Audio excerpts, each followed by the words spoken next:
অবশেষে ইরানের পারমাণবিক স্থাপনাগুলোর উপর হামলা চালিয়েছে যুক্তরাষ্ট্র। মার্কিন যুক্তরাষ্ট্রের প্রেসিডেন্ট ডোনাল্ড ট্রাম্প দাবি করেছেন, ইরানের 3টি পারমাণবিক স্থাপনায় সফল হামলা চালিয়েছে তাদের বিমান বাহিনী। এসব স্থাপনার মধ্যে রয়েছে ফোর্দো, নাতাঞ্জ এবং ইস্পাহান।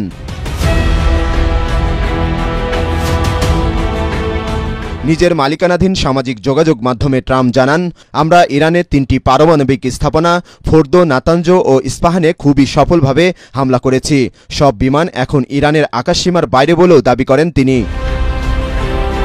ট্রাম্পের দাবি, মাটির 262 ফুট গভীরে থাকা ফোর্দো পরমাণু কেন্দ্রে ভারী বোমা ফেলেছেন তারা।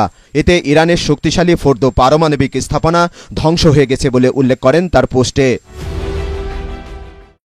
তবে যুক্তরাষ্ট্রের হামলার আগেই 3টি পরমাণু কেন্দ্রের পারমাণবিক উপকরণ সরিয়ে নেওয়া হয়েছিল বলে জানিয়েছে ইরান।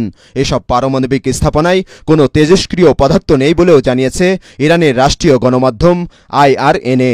দেশটির সরকারি সম্প্রচার সংস্থার একজন কর্মকর্তার বরাত দিয়ে সংবাদ মাধ্যমটি জানায়, এই 3টি পারমাণবিক স্থাপনায় এমন কোনো পদার্থ নেই যা তেজস্ক্রিয়তা সৃষ্টি করে।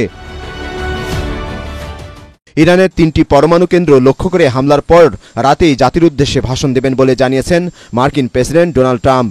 ইরানের হামলা সফল দাবি করে তিনি বলেন, এটি যুক্তরাষ্ট্র, ইসরায়েল এবং বিশ্বের জন্য একটি ঐতিহাসিক মুহূর্ত। ইরানকে এখন অবশ্যই এই যুদ্ধ বন্ধে রাজি হতে হবে। ইরানের 3টি পরমাণু কেন্দ্র লক্ষ্য করে হামলার পর রাতেই জাতির উদ্দেশ্যে ভাষণ দেবেন বলে জানিয়েছেন মার্কিন প্রেসিডেন্ট। অন্যদিকে যুক্তরাষ্ট্রের হামলার পর যুদ্ধ কৌশলে পরিবর্তন এনেছে ইরান। দেশটির সামরিক বাহিনীর জ্যেষ্ঠ এক কর্মকর্তা এই দাবি জানিয়ে বলেন, ইরান এখন আর আগের মতো বড় ধরনের ক্ষেপণাস্ত্র হামলা চালাচ্ছে না, বরং আগের তুলনায় অধিক উন্নত এবং নির্ভুল নিশানায় আঘাত হানা হবে। সংঘাতে মার্কিন সম্পৃক্ততা অত্যন্ত বিপজ্জনক বলে সতর্ক করেছে ইরান। ইরান ইসরায়েল সংঘাতে যুক্তরাষ্ট্র জড়িয়ে পড়ায় মধ্যপ্রাচ্যের পরিস্থিতি ভয়াবহ রূপ নেবে বলে আশঙ্কা করা হচ্ছে, কেননা যুক্তরাষ্ট্রের হামলায় ইরানের পাশে দাঁড়িয়ে আক্রমণ করতে পারে চীন এবং রাশিয়াও। শরীফুল ইসলাম, ATN বাংলা।